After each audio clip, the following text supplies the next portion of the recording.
Chapter 3. The Clue in the Dust. Nancy met Balthazar Vance's cool, calculating gaze without flinching.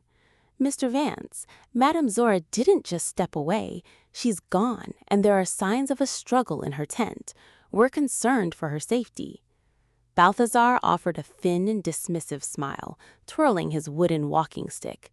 "My dear young lady, Zora is an eccentric artist. She often vanishes between readings to meditate or prepare her next illusion. I assure you, my sister is quite safe." "Your sister?" Bess asked, surprised. "Indeed," Balthazar replied smoothly, "and as head talker, I manage her schedule. Now, if you'll excuse me, the carnival has a reputation to uphold, and we can't have patrons spreading wild rumors." He gave a sharp nod to the young rig hands with the bandaged hands, who quickly scrambled away into the dark alleys behind the game booths. Balthazar turned on his heel and disappeared into the milling crowd.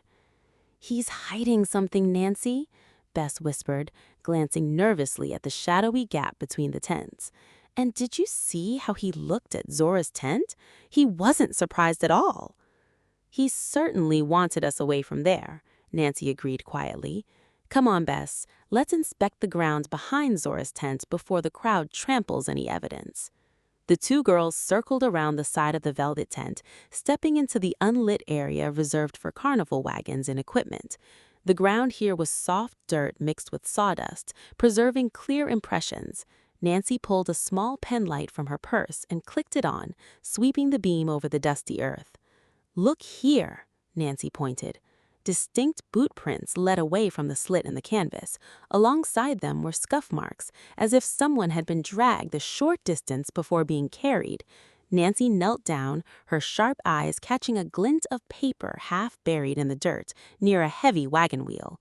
Using a pair of tweezers from her handbag, she carefully picked up the slip.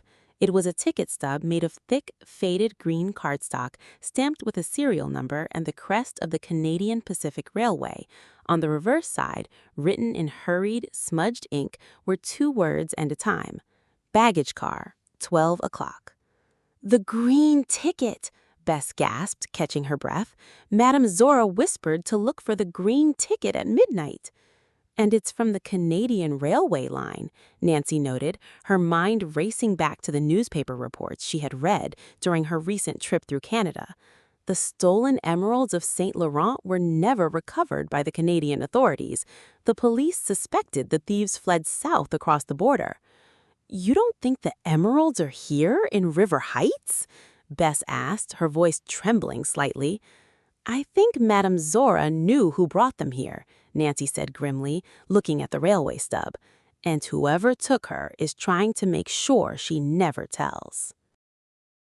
Want to read along? Get full chapter transcripts and new episode alerts sent straight to your inbox.